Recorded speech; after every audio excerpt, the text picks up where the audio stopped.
My mother-in-law got me fired from social work with invented ethics complaints. Her grandchild's abuse case later needed the forensic child advocate only I became. The email arrived at 8:43 a.m. on a Wednesday, subject line reading Mandatory Meeting Ethics Review Board, 2 p.m. today. I was in the middle of a home visit with a foster family, sitting at their kitchen table reviewing placement paperwork for a 3-year-old girl who'd been removed from her biological parents 2 weeks prior. My phone buzzed on the table and I glanced at the screen, seeing my supervisor's name. Gloria Mendez, who'd been my boss for 4 years and had written me glowing performance reviews every single time, was summoning me to an ethics review. My stomach dropped. Ethics reviews meant someone had filed a formal complaint about professional conduct. They were rare, serious, and could end careers if substantiated. I excused myself from the foster parents, promising to return the next day, and drove straight back to the Department of Children and Family Services downtown office. My hands were shaking on the steering wheel. In 6 years as a social worker, I'd never had a single complaint. I was careful, thorough, documented everything obsessively. What could this possibly be about? I'd been working in child protective services since graduating with my MSW at 24, and at 30, I'd built a reputation as one of the most dedicated caseworkers in our county. I specialized in high-risk cases involving severe abuse and neglect, the kind of situations that required immediate intervention and careful documentation for potential criminal prosecution. My husband, Daniel Thornton, worked in finance and made enough that I could have chosen an easier career path, but this work mattered to me. I'd grown up with a mother who struggled with addiction, watched her cycle through recovery and relapse, seen how the system could help families or fail them depending on who was handling the case. I wanted to be one of the good ones. Daniel's mother, Lorraine Thornton, had never understood my career choice. She was a retired real estate agent who'd built a small empire of rental properties and viewed my social work salary with poorly disguised contempt. "You could do so much better," she'd told me at our wedding reception, after 3 glasses of champagne loosened her filter. "Daniel deserves a wife who contributes financially." I'd smiled and changed the subject, used to her subtle digs by then. Gloria was waiting in the conference room with 2 people I didn't recognize, a man and woman in business attire with briefcases and serious expressions. My supervisor's face was carefully neutral, which scared me more than if she'd looked sympathetic. "Meredith, this is Arnold Cho from the State Licensing Board, and Diana Westbrook from our Internal Ethics Compliance Division. Please sit down." I sat, my pulse hammering. Arnold opened a folder and slid several documents across the table. "Miss Thornton, we've received a formal ethics complaint regarding your conduct with clients over the past 8 months. The complaint alleges multiple violations of professional boundaries, falsification of case notes, and inappropriate disclosure of confidential client information." The words didn't make sense. I stared at the documents, seeing my name at the top of a complaint form, then a list of allegations that made my vision blur. Case hash 2847, allegedly told foster parents that biological mother was hopeless and would never regain custody. Case hash 3012, allegedly falsified home visit notes to expedite removal. Case hash 4156, allegedly discussed case details with unauthorized parties. Case hash 4891, allegedly showed bias against low-income families. Each allegation was specific, detailed, and completely false. "This isn't true," I said, my voice coming out steady despite the terror flooding my system. "None of this happened. Who filed this complaint?" Diana Westbrook's expression was sympathetic but professional. "The complaint was filed anonymously through our confidential ethics hotline. However, the complainant provided specific case numbers, dates, and quotes that we're obligated to investigate thoroughly." Arnold leaned forward. "Miss Thornton, these are serious allegations. If substantiated, they constitute grounds for license revocation and termination. We'll be conducting a full review of your case files, interviewing clients and colleagues, and examining all documentation. You're suspended from client contact effective immediately pending the outcome of this investigation." The room tilted. Suspended. I'd been handling 15 active cases, children in foster care who needed consistent support, families in crisis who depended on me showing up. "How long will the investigation take?" Gloria spoke gently.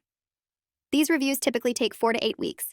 Meredith, you'll need to transfer your cases to other workers today. I'll help you coordinate the handoffs." I wanted to argue, to demand to know who would make up such specific lies about me, but I could see in their faces that protest would only make me look guilty. I nodded and left the conference room, my legs barely holding me up. I spent the rest of that day handing off cases to colleagues who asked careful questions about why I was transferring everything so suddenly. I kept my answers vague. Personal leave, administrative issue. But I could see the speculation in their eyes. By the time I left the office at 7 p.m., the whispers had started. Someone had leaked that I was under ethics investigation. The looks I got walking through the hallway told me my reputation was already contaminated. I drove home in a fog, trying to understand who would do this to me and why. The specificity of the allegations suggested someone with access to my case files, someone who knew my clients and could fabricate believable scenarios. But I couldn't think of anyone who hated me enough to destroy my career this deliberately.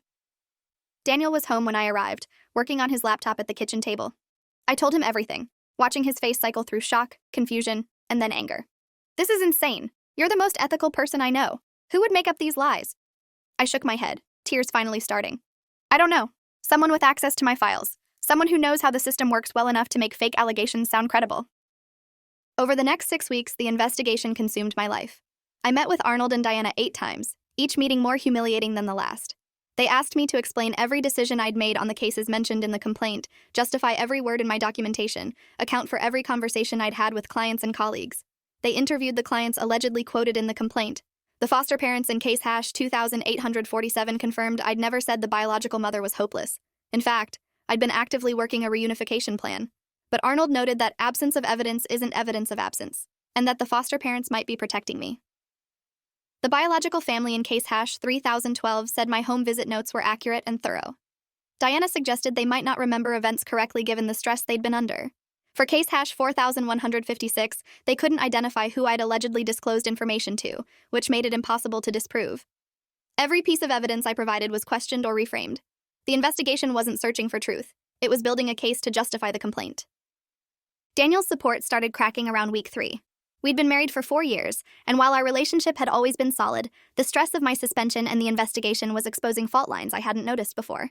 He started making comments about how I must have made someone angry, that maybe I'd been too aggressive in my casework, that sometimes social workers crossed lines without realizing it. I'm not saying you meant to do anything wrong, he said one night over a tense dinner, but maybe you came across differently than you intended.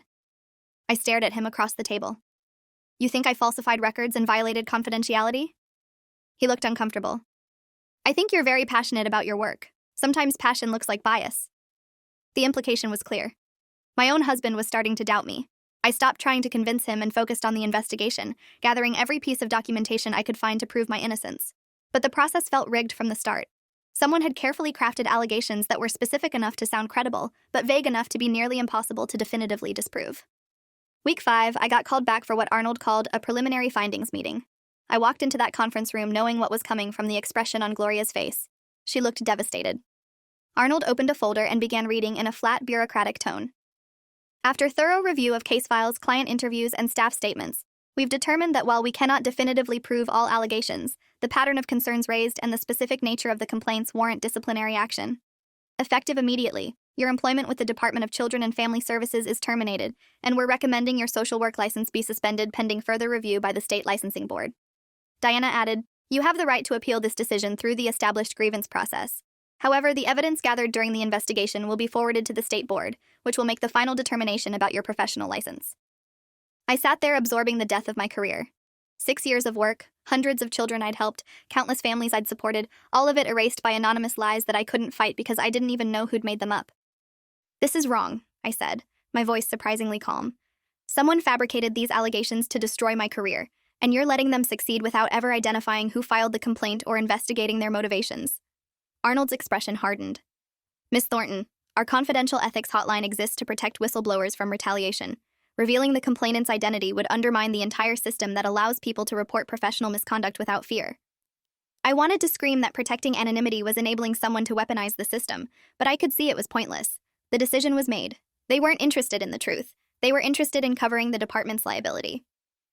I cleaned out my desk that afternoon while colleagues watched from doorways, some sympathetic, most uncomfortable. By 5 p.m., I was unemployed with my professional license under review, my reputation destroyed, and no idea who had done this to me or why. Daniel picked me up from the office since I couldn't stop crying enough to drive safely. He was quiet during the ride home, and when we got to our house, he said, Maybe this is a sign you should try a different career path, something less stressful. I realized in that moment that he'd already decided I was guilty. He just didn't want to say it out loud. The State Licensing Board took another 3 months to complete their review. During that time, I applied for jobs outside social work, administrative positions, nonprofit coordination, anything that would pay bills while my license was under threat. I got turned down repeatedly. Most applications required disclosure of any ethics investigations or employment terminations. The ones that didn't rejected me after background checks revealed the suspension. I was functionally unemployable in any field adjacent to social services, which was the only field where my education and experience mattered. Daniel and I fought constantly. He resented supporting me financially, made passive-aggressive comments about me not pulling my weight, suggested I could work retail or food service if I was serious about contributing. His mother, Lorraine, visited more frequently during this period, always with unsolicited advice about how I should handle the situation. You need to accept responsibility and move on, she told me over coffee one afternoon while Daniel was at work. Denying what happened just makes you look worse. I finally snapped. I didn't do anything wrong. Someone lied about me and the system believed the lies. Lorraine smiled tightly. That's exactly the kind of defensive attitude that probably got you into this situation in the first place. The licensing board's decision came by certified mail on a Thursday morning. After reviewing the findings of the employer investigation and conducting our own examination of the allegations, the board has determined there is sufficient evidence of professional misconduct to warrant a 1-year suspension of your clinical social work license.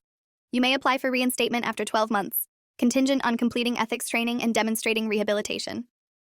I read the letter 3 times, hands shaking. 1-year suspension, my license, my career, my professional identity, all taken away based on fabricated allegations I couldn't fight. The letter included a footnote mentioning that the confidential complainant had provided supplemental documentation supporting their claims, including screenshots of text messages and emails that demonstrated unprofessional conduct. I'd never sent any unprofessional texts or emails, which meant someone had fabricated evidence and submitted it to the licensing board as proof.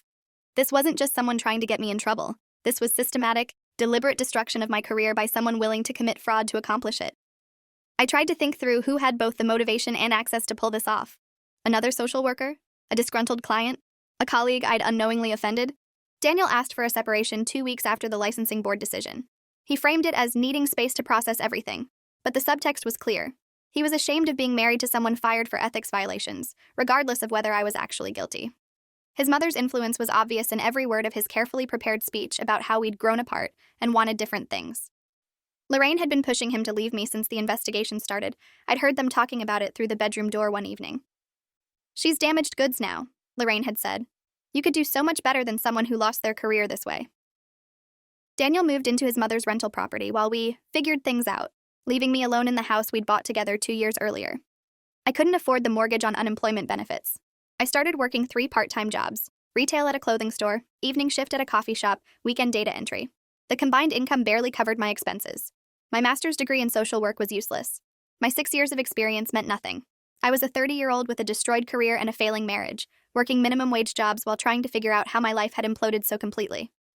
The divorce papers arrived 4 months after the separation. Daniel wanted a clean break, equitable division of assets, no alimony since we'd been married less than 5 years. I signed them without fighting, too exhausted and broken to care about property or money. Lorraine had won. She'd gotten her son away from the inappropriate wife who'd embarrassed the family with an ethics scandal. I moved into a studio apartment, sold most of my belongings to cover moving costs and first month's rent, and tried to accept that this was my life now. Sometime during those months of working retail and serving coffee, I started reading case law about false ethics complaints and professional license suspension. I discovered that anonymous complaints were increasingly being weaponized to destroy careers, particularly in fields like social work, teaching, and healthcare, where ethics investigations could end professional practice even without criminal charges. There were documented cases of vengeful ex-spouses, competitive colleagues, and personal enemies using confidential reporting systems to file false allegations that were nearly impossible to fight. The anonymity protections meant the accused never knew who destroyed them or why. It was a perfect weapon for someone who wanted to ruin someone else with minimal risk. I couldn't shake the feeling that I knew my accuser. The specificity of the allegations, the access to my case files, the timing during a period when my marriage was already strained, it all felt personal rather than random. I started making a list of everyone who might have motivation to destroy my career. Colleagues I'd disagreed with professionally, clients whose cases hadn't gone the way they wanted, but none of it added up to someone willing to commit fraud by fabricating evidence. Then I thought about the screenshots of text messages and emails the licensing board had mentioned. I'd never sent inappropriate messages, which meant someone had created fake ones. That required technical knowledge and deliberate planning. It also meant someone had been setting me up for months, waiting for the right moment to file the complaint. I pulled out my old case files from the period mentioned in the allegations, looking for patterns. All 4 cases had one thing in common. They'd involved situations where I'd documented concerns about grandparent involvement, grandparents who were overstepping boundaries in foster placements, grandparents who were undermining reunification efforts, grandparents who were providing conflicting information to biological families and foster families, creating chaos in case management. The realization hit me like ice water. Lorraine. My mother-in-law had been complaining about my job for years, making comments about how social workers destroyed families and took children from good people. She'd asked intrusive questions about my cases, which I'd refused to answer citing confidentiality. She'd made pointed remarks about how I was too young and too idealistic to understand family dynamics. And she'd had access to my laptop several times when visiting our house. I'd left it open on the kitchen table, went to run errands, came back to find her, just checking her email, because her phone was dead. She could have looked through my files, taken screenshots, gathered information about my cases. The fabricated text messages and emails could have been created by anyone with basic Photoshop skills and knowledge of what my communications looked like. Lorraine had both the motivation to destroy my career, getting rid of the daughter-in-law she'd never approved of, and the means to do it through accessing my work information. But I had no proof, just suspicion based on patterns and opportunities. I tried talking to Daniel about my theory during one of our few post-separation conversations about dividing the last of our shared property. "I think your mother filed the ethics complaint that got me fired." He looked at me with an expression between pity and contempt. "That's insane, Meredith. My mother wouldn't do something like that. You need to stop blaming other people for your own mistakes." I pulled out the timeline I'd documented, the dates Lorraine had been at our house, the cases she'd asked about, the comments she'd made about my career. He shook his head. "This is conspiracy thinking. You lost your job because you crossed ethical lines, and now you're trying to make my mother into a villain to avoid taking responsibility. This is exactly why we're getting divorced." The accusation stung because I could see he genuinely believed it. Lorraine had poisoned him against me so thoroughly that he couldn't even consider the possibility she might be behind the false complaint. I stopped trying to convince him and focused on the only thing I could control, getting my license reinstated so I could rebuild my career. The 1-year suspension period felt endless.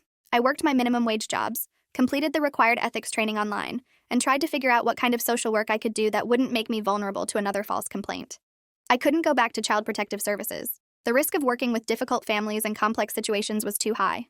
I needed something with clear boundaries and documentation that couldn't be twisted into ethical violations. I started researching forensic social work, a specialized field that involved providing expert testimony in legal cases, conducting court-ordered evaluations, and working with law enforcement on criminal investigations involving children. Forensic social workers worked on specific assignments rather than managing ongoing cases, documented everything for court purposes, and operated with legal oversight that provided protection against false allegations. It was also a field that required additional training and certification beyond a standard social work license. I enrolled in a forensic social work certificate program, taking online classes at night after my retail shifts, studying on my breaks at the coffee shop. The program was expensive, $8,000 for a year-long certificate, and I had to take out more student loans to afford it. But it gave me a path forward, something to work toward during the year my license was suspended. I applied for license reinstatement exactly 12 months after the suspension began, submitting proof of completed ethics training, letters of recommendation from professors in my forensic program, and a personal statement explaining how I'd grown professionally during the suspension period. I didn't mention my belief that the original complaint was false or my suspicion about Lorraine. I'd learned that defending myself just made me look defensive. Instead, I focused on my commitment to ethical practice and my plans to work in forensic social work, where clear documentation standards would ensure professional accountability. The licensing board approved my reinstatement without a hearing. I got my license back with a permanent note in my file about the previous suspension. It would follow me for my entire career, but at least I could practice again.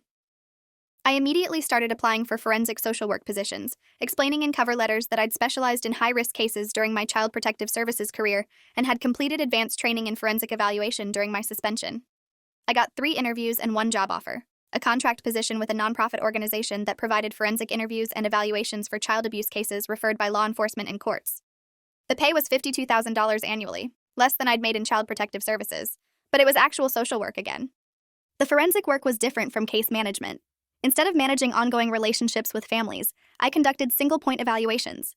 A detective or prosecutor would refer a case involving alleged child abuse. I'd interview the child using specialized protocols designed to gather information without contaminating testimony, write a detailed report about my findings, and potentially testify in court about the child's statements and my professional assessment. The work was intense and emotionally difficult, but it was also clean. Every conversation was recorded. Every report was reviewed by attorneys. Every opinion I offered was backed by extensive documentation and research. There was no ambiguity that could be twisted into ethical violations. I was good at it. Years of working with traumatized children in Child Protective Services had taught me how to build rapport quickly, ask difficult questions gently, and recognize when a child was being truthful versus coached. The forensic protocols gave me structure to work within, and the legal oversight meant my work was constantly being scrutinized by multiple professionals. Within 6 months, I was handling some of the most complex cases in the region, the ones where criminal prosecution hinged on getting a child to disclose abuse details that could be corroborated with evidence. I took additional trainings in forensic interviewing, child sexual abuse evaluation, and expert witness testimony. I attended national conferences, networked with other forensic social workers and psychologists, built a reputation as someone who could handle difficult cases with professionalism and expertise. By my 3rd year in forensic work, I was making $78,000 annually and being called to testify in court regularly. I'd moved from the nonprofit to a hospital-based child advocacy center that paid better and offered more complex cases. I'd published 2 articles in forensic social work journals about interviewing techniques for children with developmental disabilities. I'd become the kind of specialist that prosecutors and defense attorneys both respected because my evaluations were thorough, fair, and evidence-based. I was finally rebuilding what Lorraine had destroyed: a professional reputation, financial stability, and pride in my work. I was 36 years old and had essentially restarted my career from scratch, but I was making it work. I didn't have contact with Daniel or Lorraine during those years. The divorce had been finalized, we'd divided our assets, and I'd moved on. I heard through mutual acquaintances that Daniel had remarried quickly, a woman Lorraine approved of who worked in marketing and came from money. They had a daughter shortly after getting married. I felt nothing about it except distant relief that I wasn't part of that family anymore. Then, on a Friday afternoon in late October, I got a call from Detective Raymond Foster with the County Sheriff's Department. He had a case he wanted me to evaluate: a 4-year-old girl named Lucy Thornton who'd been brought to the emergency room by her grandmother with suspicious injuries. The grandmother was reporting that the child had fallen downstairs, but the injuries didn't match the explanation.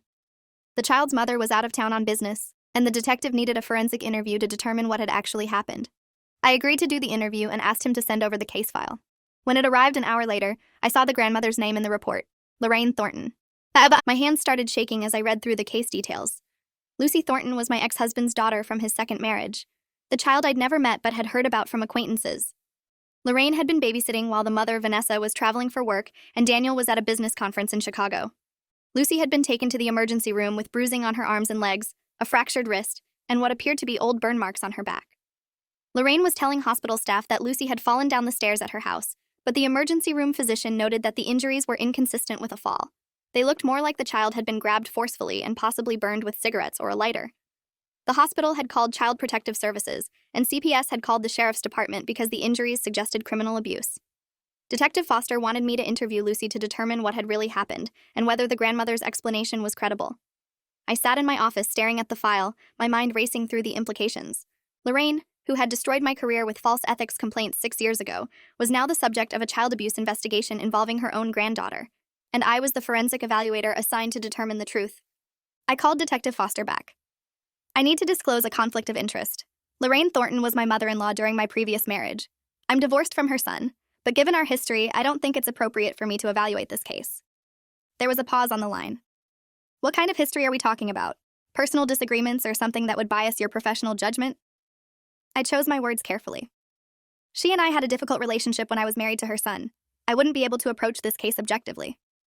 Detective Foster's voice became more interested. Does your history with her have anything to do with the ethics complaint that got your license suspended 6 years ago? I pulled your background as part of my due diligence on this case. I felt my face flush.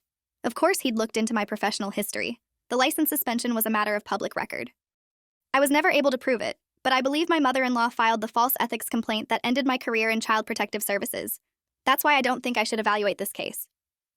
Detective Foster was quiet for a long moment. That actually makes me want you on this case more, not less. If there's any possibility Lorraine Thornton is the type of person who would file false complaints to destroy someone's career, that's relevant character information for assessing her credibility in this investigation. But I understand your concern about objectivity. Let me talk to my supervisor and the prosecutor. An hour later, Detective Foster called back with the county prosecutor, Amanda Fielding, on the line. She was direct and professional. Miss Harper, Detective Foster briefed me on your concerns about evaluating this case. Here's my perspective. You're the most qualified forensic interviewer in this region for complex child abuse cases. Your reputation is impeccable, your training is extensive, and your evaluations are trusted by both prosecution and defense attorneys. The conflict you've disclosed is actually beneficial to the case because it ensures you'll be extra careful about maintaining objectivity and documentation. If you're worried about your history with the grandmother affecting your evaluation, we can bring in a second independent evaluator to review your findings, but I want your expertise on this case.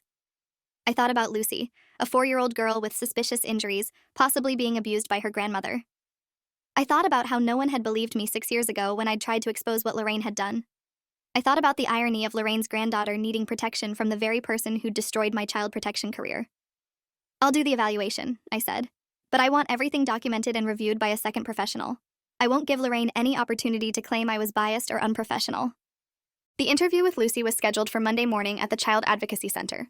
I spent the weekend preparing, reviewing the medical records, studying the photographs of Lucy's injuries, and designing an interview protocol that would give her space to disclose what had happened without leading questions. The burn marks on her back were particularly concerning. They showed a pattern suggesting repeated abuse rather than a single incident. I'd seen similar injuries before in cases where caregivers used cigarettes or lighters to punish children. On Monday at 9 a.m., Detective Foster brought Lucy to the Advocacy Center. She was a small girl with brown hair and Daniel's eyes, clutching a stuffed rabbit and looking terrified. Her left wrist was in a cast, and she moved carefully like she was in pain. I introduced myself gently, showed her the interview room with its child-friendly furniture and toys, and explained that we were going to talk about what happened to her body. Lucy was initially reluctant to speak, giving one-word answers and avoiding eye contact. I spent 30 minutes just building rapport, playing with toys, letting her get comfortable. Finally, I asked about her wrist. "I know you hurt your arm. Can you tell me how that happened?" Lucy's voice was barely above a whisper. "I fell down." I nodded. "Where did you fall down?" She looked at her lap. "The stairs. At Grandma's house." I showed her anatomically detailed dolls that we used in forensic interviews. "Can you show me with these dolls how you fell?" Lucy took the child doll and made it tumble down a pretend staircase. Then she stopped and looked at me with an expression I'd seen countless times in my career, a child weighing whether to tell the truth or stick to a coach story. "Did anything else happen to your arm besides falling?" I asked gently. Lucy's eyes filled with tears. "Grandma got mad. She grabbed my arm really hard and twisted it. She said I was being bad." I kept my voice calm even as rage built in my chest. "Can you tell me why Grandma got mad?" Lucy started crying. "I spilled juice on her carpet. She said I was clumsy and stupid just like my daddy was when he was little. She grabbed my arm and twisted it, and I heard something crack. It hurt so much." I continued the interview carefully, documenting every detail. Lucy disclosed that Lorraine frequently grabbed her hard enough to leave bruises, locked her in closets when she misbehaved, and had burned her back with a lighter 2 months ago when Lucy had talked back. The burn marks had been hidden under clothing, and Lucy had been too scared to tell her parents. Lorraine had told Lucy that if she ever told anyone what happened, Grandma would make sure her mommy and daddy went away forever. It was textbook abuse paired with threats to ensure silence. The interview lasted 90 minutes and was recorded on video with audio backup.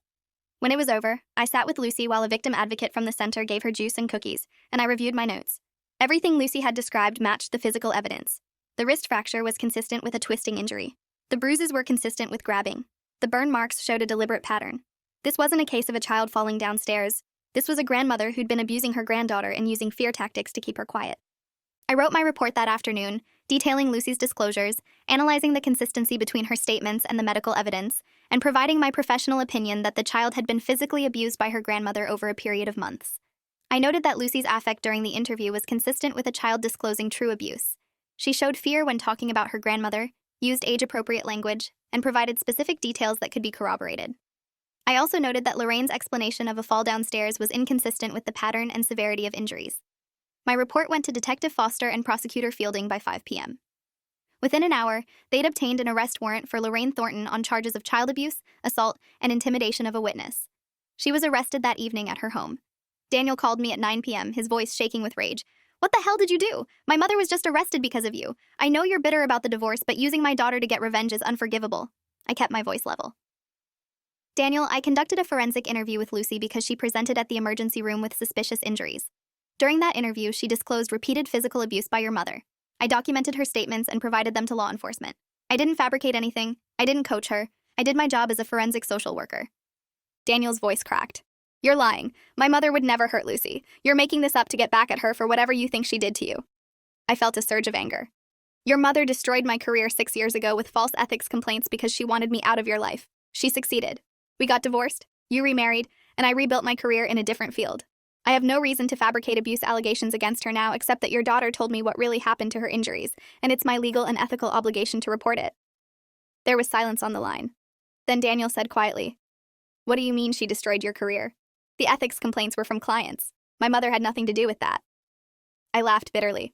"Your mother filed those complaints anonymously after accessing my work files when she visited our house. She fabricated evidence, made up allegations, and used the confidential ethics system to get me fired without any possibility of defending myself. I tried to tell you 6 years ago, but you wouldn't believe me. You chose her over me, and now your daughter is paying the price for you protecting an abuser."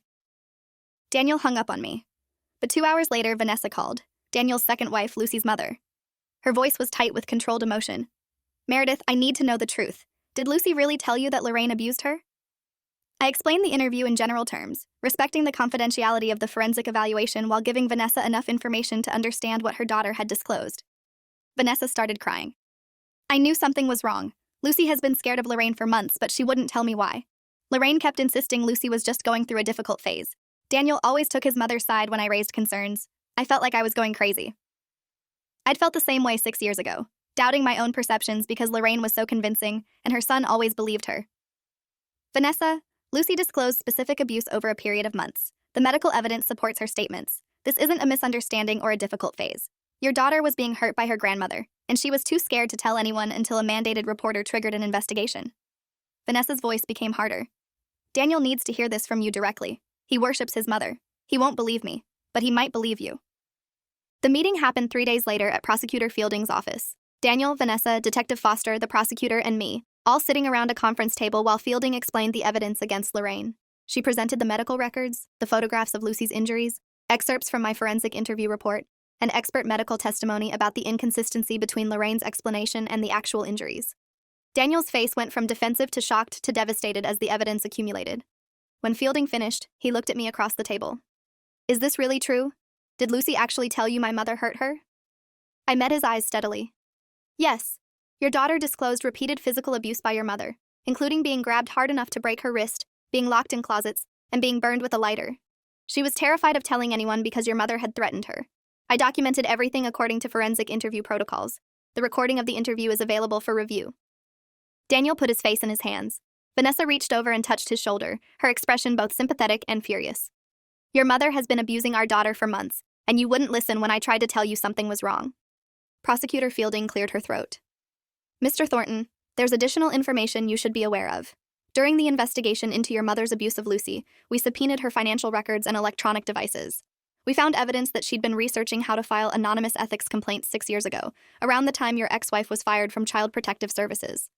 We also found draft emails and documents on her computer that matched the fabricated evidence submitted to the licensing board at that time. It appears your mother did in fact file false ethics complaints against Meredith in order to destroy her career. Daniel looked up, his face gray. Why would she do that? I answered before anyone else could. Because she wanted me out of your life, and she was willing to destroy my career to accomplish it. She succeeded.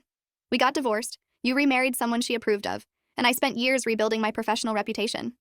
Your mother is a person who systematically abuses those she perceives as threats or obstacles. 6 years ago, I was the threat. Now apparently your daughter has become enough of an annoyance that your mother started abusing her too. The horror on Daniel's face was satisfying in a dark way. He was finally understanding who his mother really was. The trial took 8 months to reach court. During that time, Lucy was placed in therapy to address the trauma of the abuse and the stress of the legal proceedings. Vanessa filed for full custody and a restraining order preventing Lorraine from having any contact with Lucy. Daniel was devastated but cooperative, attending therapy himself to process the reality that his mother was an abuser and that he'd enabled her for years by refusing to believe the women in his life who tried to warn him. He called me once during those months to apologize. I should have believed you 6 years ago. I should have questioned the ethics complaints instead of assuming you were guilty. I'm sorry for how I treated you during the divorce. I let my mother manipulate me into abandoning you when you needed support. The apology was years too late, but I accepted it for what it was, a man finally recognizing how thoroughly his mother had controlled him. I testified at Lorraine's trial about my forensic interview with Lucy, walking the jury through the protocols I'd used, the statements Lucy had made, and my professional assessment of the abuse. The defense attorney tried to discredit me by bringing up my previous ethics suspension, suggesting I was biased against Lorraine because of our personal history. I calmly explained that the ethics suspension had been based on false complaints later determined to be fabricated by Lorraine herself, and that my evaluation of Lucy's case had been conducted according to strict forensic protocols with secondary review by independent professionals. The prosecutor entered Lorraine's computer files as evidence, showing the jury that she'd researched ethics complaints and drafted fake documents 6 years earlier. The jury convicted Lorraine on all charges: child abuse, assault, intimidation of a witness, and additionally on charges related to the false ethics complaints she'd filed against me. That last set of charges had been added after prosecutors discovered she'd violated several criminal statutes by fabricating evidence and submitting fraudulent complaints to state agencies. The judge sentenced her to 12 years in prison, noting that Lorraine had shown a pattern of calculated manipulation and abuse spanning years, targeting both family members and unrelated victims with deliberate intent to destroy lives and reputations. She'd be eligible for parole in 8 years. Lorraine showed no remorse during sentencing, maintaining that everyone was lying about her and that she was the real victim. The judge wasn't sympathetic. Miss Thornton, you abused a 4-year-old child in your care and attempted to silence her through threats and fear. Before that, you destroyed your daughter-in-law's career through systematic fraud. You've shown yourself to be a person willing to harm anyone who stands in your way. This sentence reflects the severity of your actions and the danger you pose to vulnerable people. The day after Lorraine's sentencing, I received a letter from the state licensing board. They were formally clearing my record of the previous ethics suspension, acknowledging that the complaints had been fraudulent and apologizing for the investigation and disciplinary action I'd experienced. The letter offered to expunge all references to the suspension from my professional file. It was 6 years too late to save my job at Child Protective Services or my marriage or the years I'd spent working minimum wage while trying to rebuild my career, but it was official vindication. I'd been right all along. I called Daniel and told him about the licensing board's letter. He was quiet for a moment. I'm glad they cleared your record. You deserved that years ago. I'm sorry it took my daughter getting hurt for the truth to finally come out. I could have been petty and pointed out that if he'd believed me 6 years ago, maybe Lucy would never have been alone with Lorraine. But there was no point. He'd spend the rest of his life knowing he'd chosen his abusive mother over his innocent wife, and that choice had eventually put his daughter in danger. That was punishment enough. Lucy is 7 now, 3 years after the trial. She's doing well in therapy, and the physical scars from her abuse have faded. The emotional scars will take longer, but she has supportive parents who believe her and protect her now. I see her occasionally for follow-up evaluations to assess her progress and provide recommendations for continued treatment. She always remembers me as the person who listened when she finally told the truth about Grandma. I'm 42 years old, established as one of the leading forensic child abuse evaluators in the state. I've testified in dozens of trials, trained hundreds of professionals in forensic interviewing techniques, and published extensively about child protection and evidence-based evaluation. My career is better than it ever would have been if I'd stayed in Child Protective Services. The false ethics complaints that destroyed my first career inadvertently created the expertise that saved Lucy and exposed Lorraine. There's an irony to that. Lorraine's attempt to ruin me backfired so spectacularly that I became the person who stopped her from abusing her granddaughter. She'd said I was too idealistic to understand family dynamics. Turns out she was right that I didn't understand her family dynamics. I didn't understand how someone could abuse their grandchild while maintaining a facade of respectability. But I learned. And that knowledge made me better at protecting children from people exactly like her. If you enjoyed this, you'll definitely want to see the next ones too. So subscribe now and let me know your take in the comments.